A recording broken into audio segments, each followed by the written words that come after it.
What do you recall of the day that the German invasion of Poland actually began? Oh, I remember it very well. I was still in bed, sleeping. It was 8 o'clock in the morning. The newspaper was given us. We were subscribing. And my father opened it, and he said the bomb burst out. Then I opened my eyes. I didn't know what that meant. And I said, what bomb? Where? And he said, we have the war. It was the 1st of September, 1939. That's how I got the news about the war, and we didn't know whether I should go to school or not. And I didn't. Well, and all the turmoil started. Then there was bombardment, very heavy bombardment, for 25 days. And I know that the Polish authorities were asking, and then they were begging France and England to help. And the help didn't, they had a treaty signed. The help never came. And we were fighting. I was kind of proud as a Pole that we were fighting longer than anybody else. The war started with Poland having said no, because before all the countries were just annexed and didn't say anything. So that's how it got started. And we didn't care that much about our personal fate as Jews, because everything was so terrible. The bombs were really dropping, and there was fire on the street, and everybody was afraid for his life, so we didn't think about being Jewish or non-Jewish. This started a month later, when the Germans were already in the town, in the city and in the country. They were so well organized, it's unbelievable. They had posters printed a month ahead. For a month ahead, they knew what posters they will put on the walls and with what kind of orders. And well, it was a new order, and they knew from one day to another what they are going to print. It was already printed, what they are going to put on the walls. Everything was meant against the Jews. So did they progressively put different orders? Yes. Every week, every day, or every day, week? every day, worse and worse. Later on, it wasn't that every day, because they would run short of orders. But at first, yes, every day they came with something new. And the posters were in Polish Only language? No, in German. It was divided in two, now I remember. It was, each poster was like cut, and on one side it was in German, on one side in Polish. So I could always read, and I knew what it was all about. Do you remember explicitly any of the orders? Oh, no, but I remember that many of them were being, the end of it was, we will punish you with death. There was a death penalty for anything, whatever it was. Then we were asked to give up our fur coats, then the telephones, the radios, the wonderful radio my mother bought to listen to Hitler was given up. Jewelry, of course, and so on. Then there were tickets were given, little tickets for bread, butter, sugar, not tickets. It was rationed, food was rationed. And there were different rations for us, Jews, and for the Poles. So they were making differences wherever they could. They ruled according to this old rule in Latin, divide et impera. They divided us, and then they ruled. It was easier that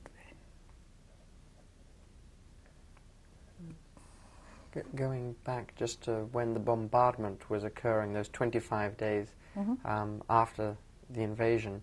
How did you protect yourself from the bombs, or was it just a matter of staying Like everybody else, we are sitting in the cellars all day and all night. The apartments were wide open and they were not even locked, and we were sitting in the cellars together with Polish people. The division started later. And at that time there was enough food. Food wasn't a problem. Well, I think so. I wasn't hungry. Everything was so terrible that you couldn't even eat and you didn't think about it. People were dying on the streets, and there was plenty of, you know what, of horse meat, because horses were also killed. So people were coming with knives and cutting the good parts of horses and eating, cooking it and eating it. I remember that. So what happened next with regard to the time when they started putting these orders up every day on the wall? What do you remember as the progression towards the creation of Well, the the progression was at first that whoever wants to help a Jew or to hide something is going to be punished, and that the Jews have to give up all the valuables, as I told you before. And then we were not admitted to some stores. There were special stores for Jews. And it was progressing like that, more and more humiliating. The Polish population, most of them, were quite happy with it, because there was more food for them. And, well, it was fun. It was fun. Then I remember the Germans started to, especially the young Germans, started to halt Jewish Orthodox Jews, and they had scissors and they were cutting their long curled hair. Then they were cutting all the hair. Then they were making them hit each other. However, in every way they could humiliate people, they did. The Jewish people were coming back home from an experience like that quite sick. Some of them were dying and some were committing suicide. 2 of my school teachers committed suicide. And they didn't wear they were not Orthodox, but just because they have seen what was going on. Or maybe they were, I don't know what happened to them, but I remember one after another they committed suicide. Then my lady teacher did the same thing. Oh, intelligent people did it very often. And then they started to be hungry.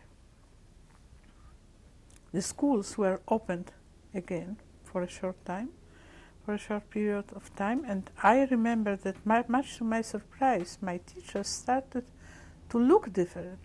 I mean, the features changed. You could see the hunger on their face. And they would never admit it, of course, in front of the students.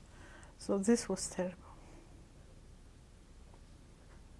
Then, I think it was in 1941, they started to build up a wall around us, and we knew what was going to happen. People were running like crazy, changing apartments with the Poles.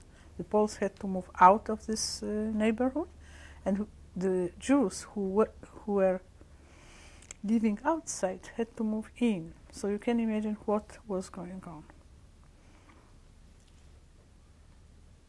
The Polish people took advantage of it. Jews had to leave their furniture and other good things. You know how it is in a situation like that. Finally, everything quieted down, and we were all in the ghetto, and some people even started to talk themselves into it being better, because at least we were all together. Nobody was taking advantage of us. Then the hunger started. And also the Germans started to move Jews from the small shtetl, we call it, from the small towns, which were very numerous. They started to move them the way they were, without anything, to Warsaw. So the ghetto had less and less space and more people in it. And people who had no jobs, nothing to do, no food. That's when the biggest hunger started. And those people started to die, to be dying first. The children, the men. Women could always find something to do and some kind of not employment, but of something to do. But men were desperate. They were laying in the beds. It was cold. It was about 15 people in one room, like this size. It was terrible. This was one of the biggest tragedies. It was so bad that when finally the Germans came with the new project of, they called it the final solution of the Jewish problem, they first put the posters on the walls saying that whoever is willing to go to the they called it in German Umschlagplatz, which means a place where you transfer people from the city to the railroad station and you pack them into the wagons.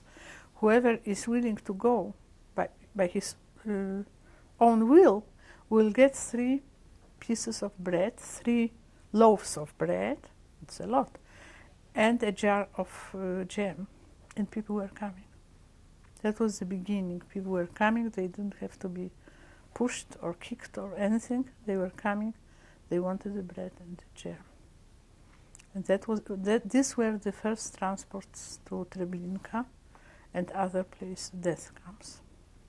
Nobody knew where they went, but everybody was happy that we get rid of them and they have so much food. And they were happy for the first 1 or 2 weeks, no more. Then they started to realize that something wrong is going on and that they better not come and pick up the bread and the jam. And the Germans noticed it too, and that's when they started to force us out of the ghetto. It was out of the ghetto because the station was outside of the ghetto.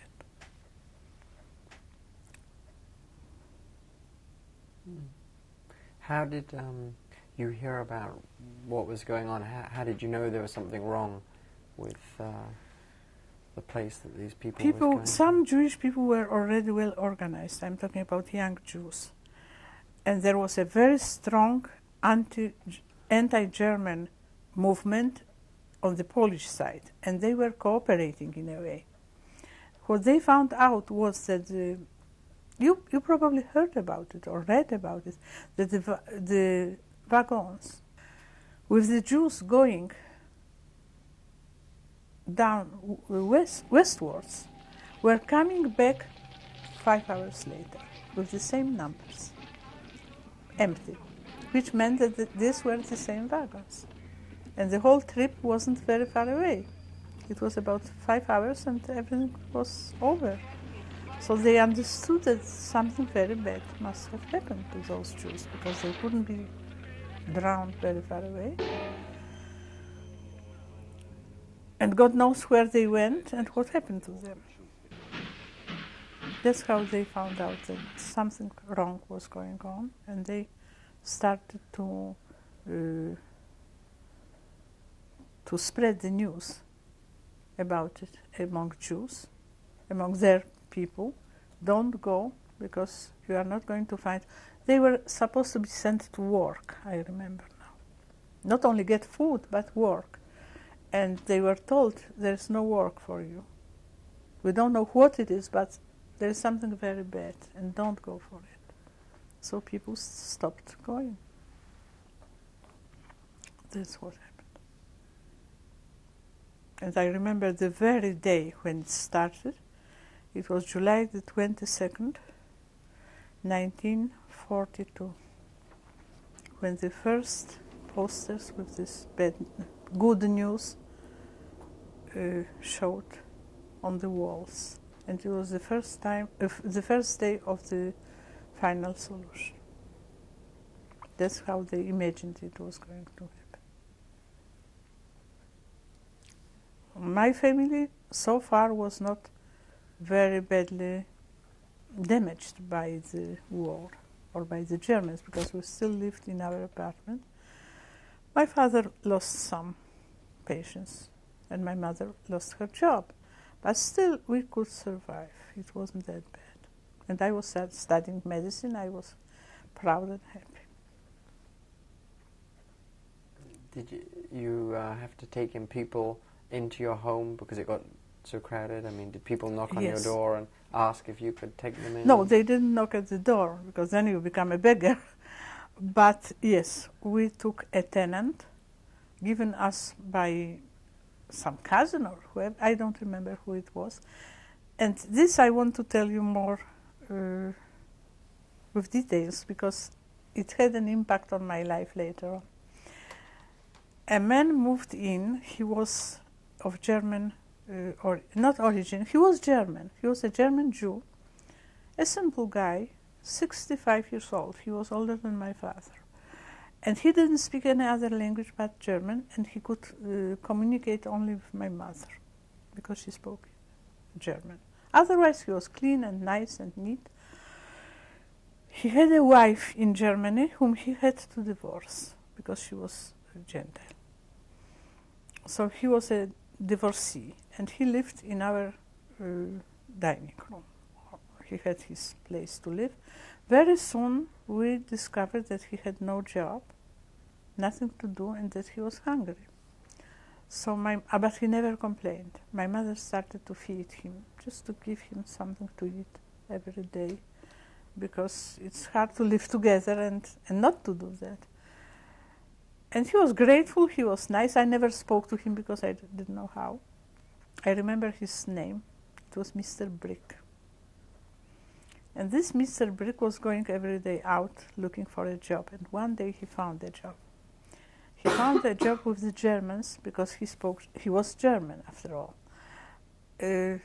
On the very station when we have been herded later on, this Umschlagplatz.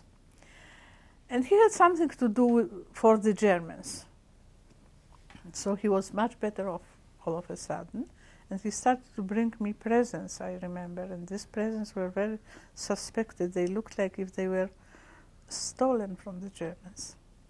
Like 5 pairs of bright new socks for me to be worn, or things like that. And my mother said, please don't bring it, because you will bring something very bad to us if they discover. And he stopped bringing it, but he was very nice. Later on, he moved away. How do you call it when you put together people to make them work and live in the same place? To stay in the place that he stayed, worked? Yes, live in, kind of, right. with the Germans. Residential? Yes, sort of, but he was visiting us very often because he liked us, and he was grateful for all my mother did for him. Then the Germans started to move away almost everybody by force. They divided the ghetto into small blocks, and every day another block was taken away, everybody. No questions asked. They only said that whoever works for the Germans, he and his nearest family, his wife and children, will be free from deportation. They called it deportation already. Which meant that every Jewish girl started to look for a husband right away. Not for a husband, but for somebody to sign a paper. And here I am going to say something against Jewish rabbis. What happened? I had a friend. He was not my boyfriend at all, but he was coming every so often. He was a nice young man, and he told me that he got a job for Germans too. Not a good job, but he was doing something, whatever. And since everybody started to look for a husband, he came and he asked me if I want to go with him to the synagogue and sign.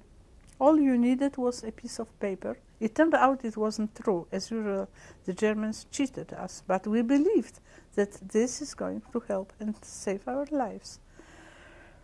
So he came and he said, if you want, we can go to the rabbi. Not to the rabbi, to the synagogue and sign. And I'll sign that you are my wife and it will be all right. I couldn't be happier. And I went with him, and I went with him and my parents. There were only 2 synagogues in Warsaw. This was the smallest one. It wasn't the beautiful one. And there were people standing in line already, waiting for the rabbi to sign. Men and women. They wanted to get married as many as possible, as soon as possible, to save their lives. So we stood in line, we waited for some time, and we came into the room. And it turned out that the rabbi wanted us to have a religious, an Orthodox marriage, which means to stand under a baldachin. They called it khippah. I remember till now.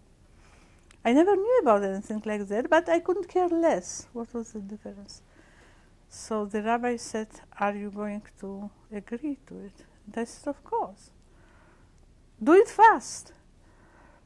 And this young boy, this young man said, listen, I am a believer, I am a religious Jew.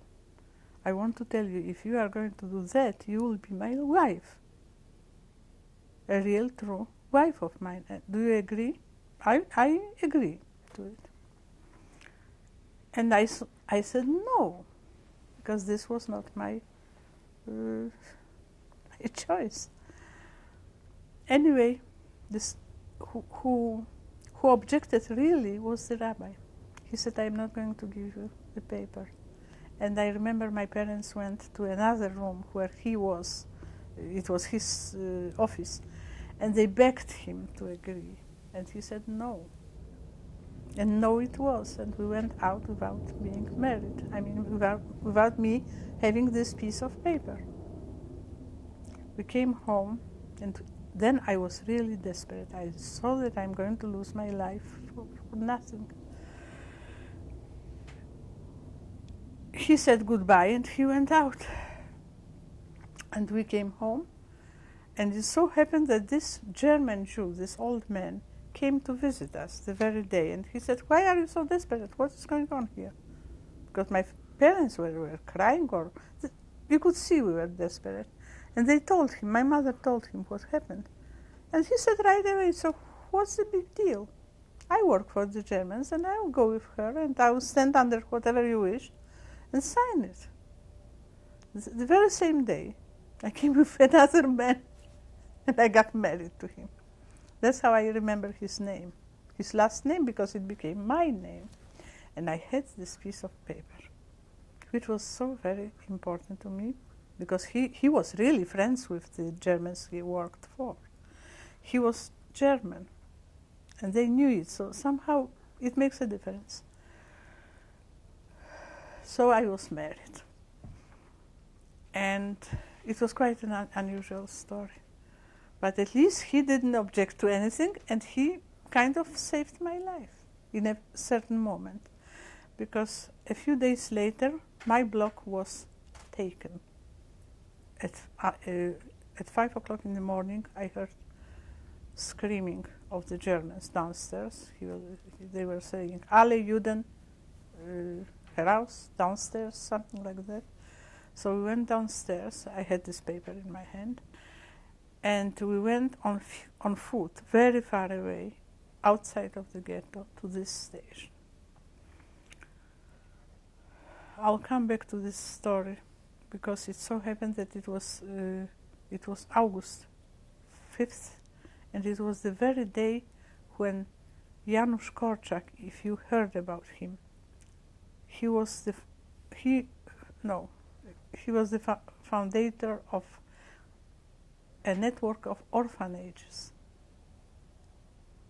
And he and his children all went the same way with us. But this is another story. So I went And at the gate, my father was turned back because he was a doctor. Somehow they respected doctors at that time, but I was taken in.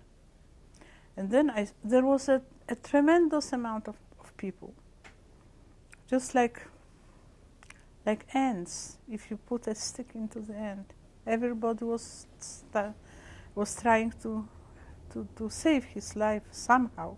Nobody was in a position to do it. I started to ask for Mr. Brick because he is my husband. And I found somebody told somebody else that that somebody is looking for Mr. Brick. Anyway, he found me, and I was so happy. He was at that time he was already fat, and he was strong, and he looked like a Victor. He took me by hand, and he said, "Don't worry, just take this paper, and I'll settle. You'll be all set. You'll go out of here." And he went to a German officer, started to talk to him in German, with me at his side. And the officer didn't say anything, wasn't talking to him at all. He was talking and talking. I understood that he said that I am his wife and he wants me out of this place and things like that. And the officer at a certain moment took out a pistol and shot us out. Go away. So this is what he did for me, what he was in a position to do for me. And I went, but I could see that Mr. Brick was pale like a piece of paper. So I understood that the situation was, that I was in danger. I think it was the biggest danger in my life, that I was very near to be killed. I almost felt it on my back. We couldn't run. We just left. It was a big place, so we disappeared in the crowd. And he said, "There's nothing more I can do for you." He said, "No, you could see." And he left me. But I already played this role. He disappeared. I don't know what happened to him. He probably worked for the Germans for some time, and then he was killed also. I don't know. But I decided to stick to this paper. And I was presenting myself to everybody like as a wife of a worker or somebody who works for the Germans. And here's my marriage certificate. So it was extremely important. Somehow I avoided being transported this very day.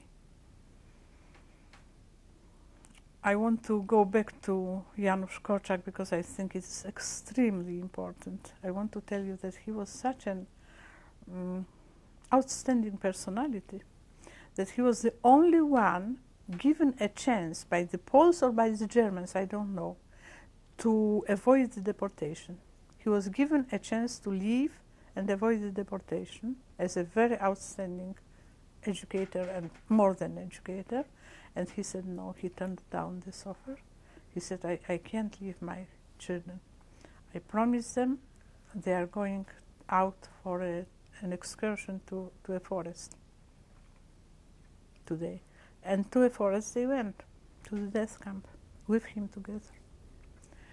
I kept myself, somehow I avoided them because I had this paper and it had an impact, a moral impact on me, that I can try something.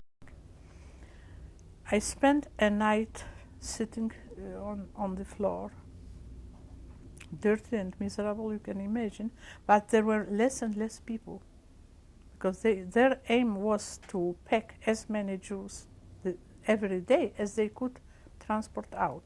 Somehow some people stayed, and I was among them. And we are told that till 6 o'clock in the morning next day we can be more or less safe, but at 6 o'clock they are going to clean all the premises from the Jews, because there was a building, an old school, and we were sitting on the floor in this school. So I was waiting for this 6 o'clock.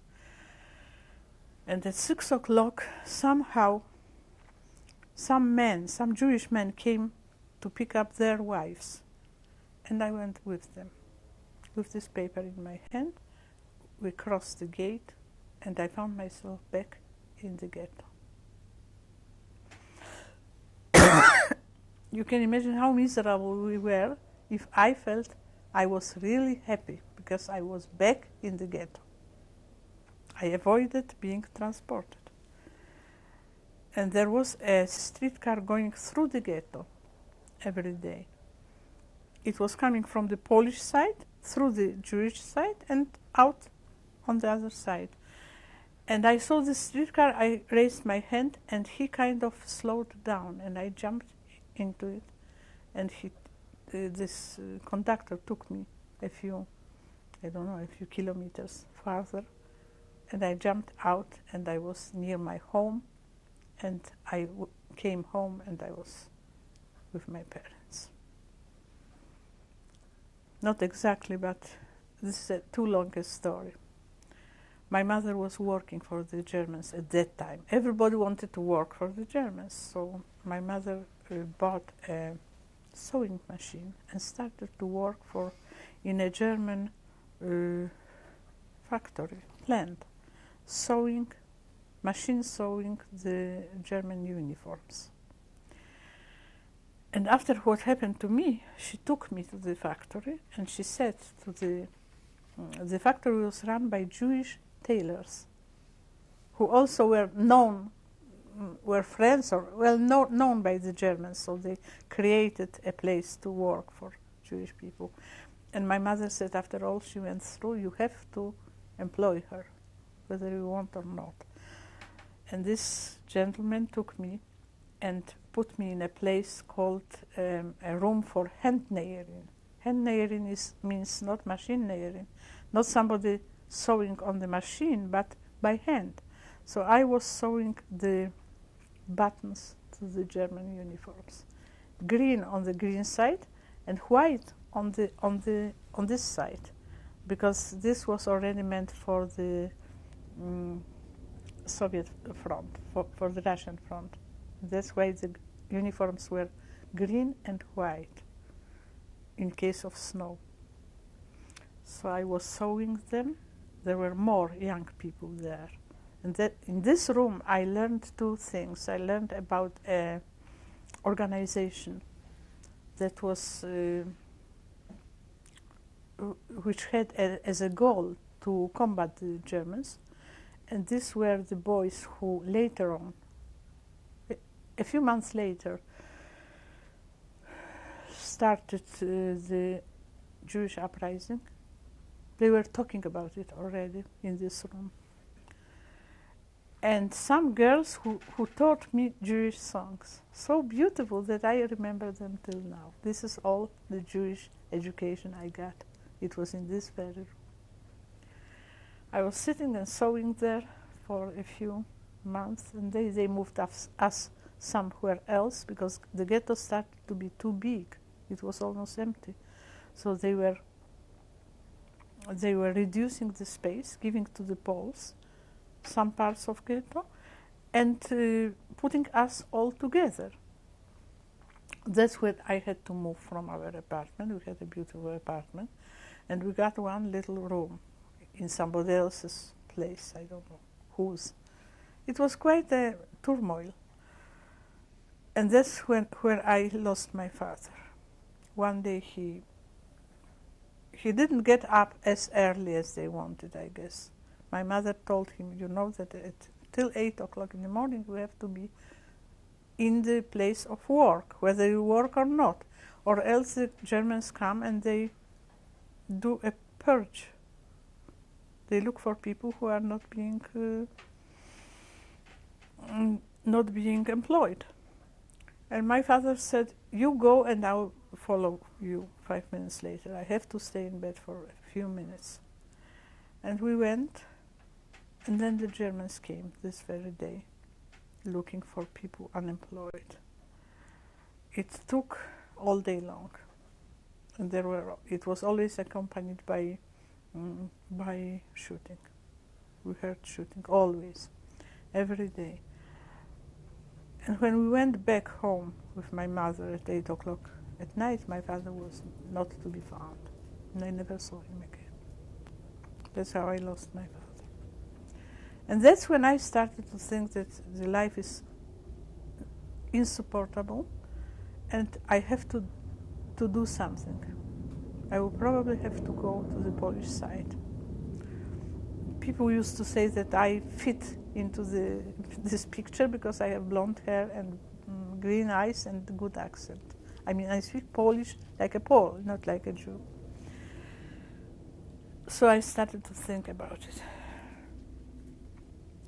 And one of those boys, a young man, a little older than me, a good friend of mine, said, next week I am leaving the ghetto. I'm fleeing to the Polish side. I can't stand it anymore. And I told him, take me with you. He didn't like the idea at all.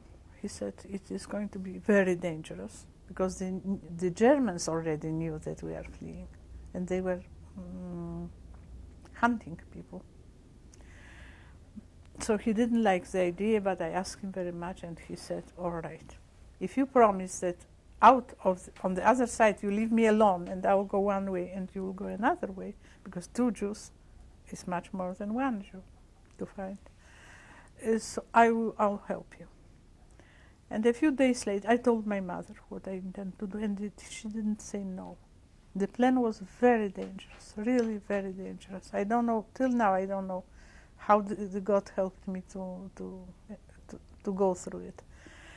But my mother didn't say no, because she knew that there is not very much to do for us. She stayed alone, and one day at 5 o'clock in the morning, I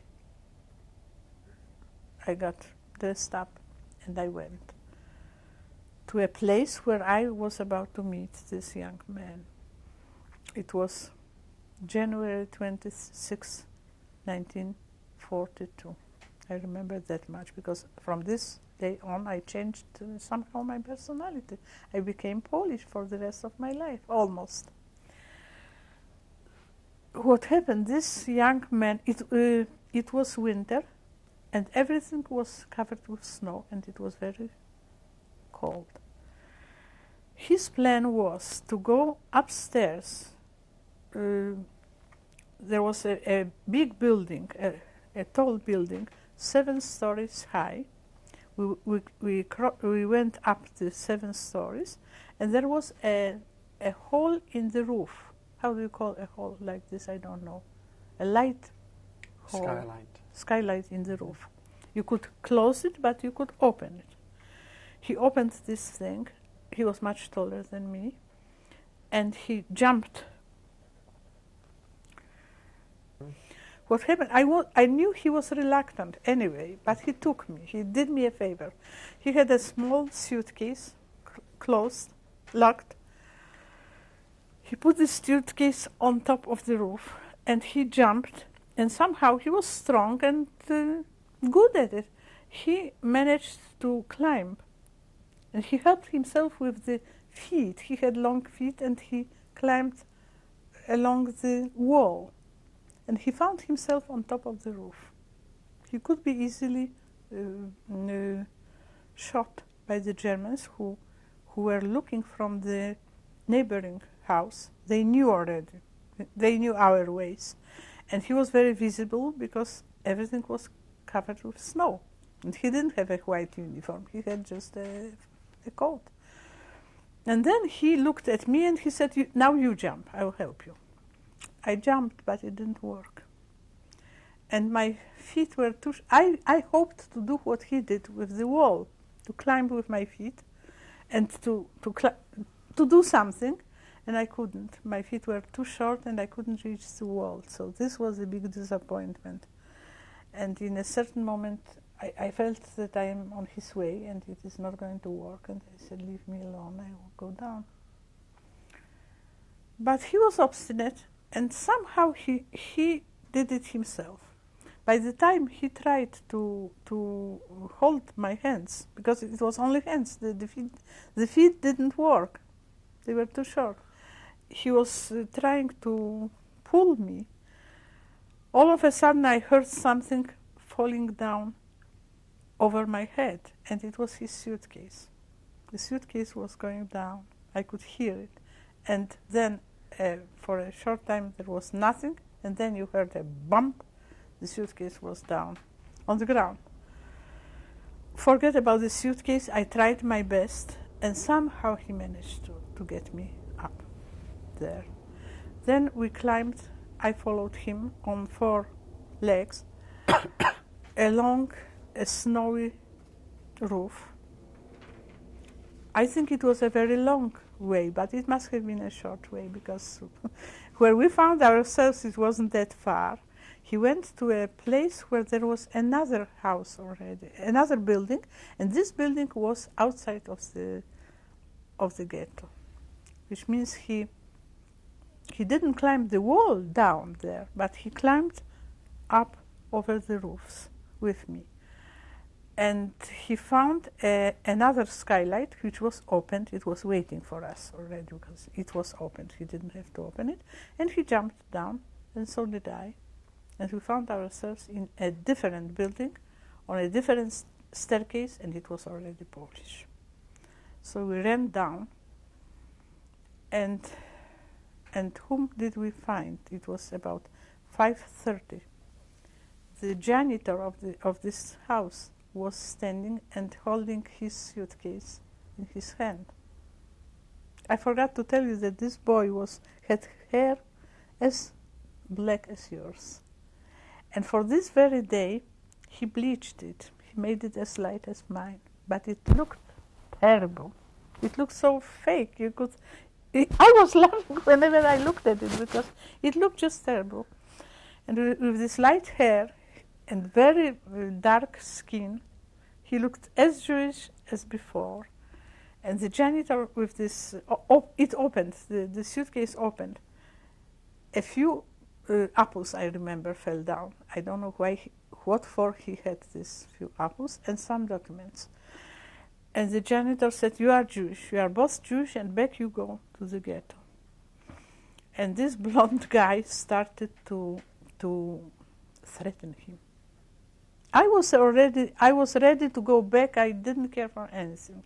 I was so miserable and tired, and I had enough of everything. Then you come to a moment when you want to be killed, and that would be the best thing. But he started to fight with this janitor, and he said, "You open the gate," because each gate was always locked, always in Poland. He said, "I know it is only 5:30, but you go and open for us this gate, or else you will see what is going to happen." He was so desperate, and he had one hand in a pocket, that this janitor got scared, and he opened the gate. "And give me back my documents and my suitcase." He gave him back the suitcase, and out we went.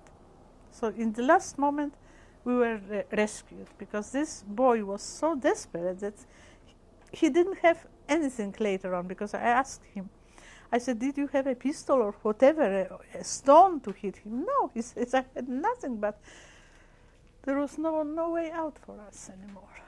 So he scared this janitor, and the gate was opened. We went out. We said goodbye to each other, and he left. As I promised, I went my way. There was only one direction, because back from us was the ghetto. So we couldn't go right and left. We could go only right. And we both went, but he went fast and I went slow, and we lost track of each other. Then I went to this good friend of mine, of my father's.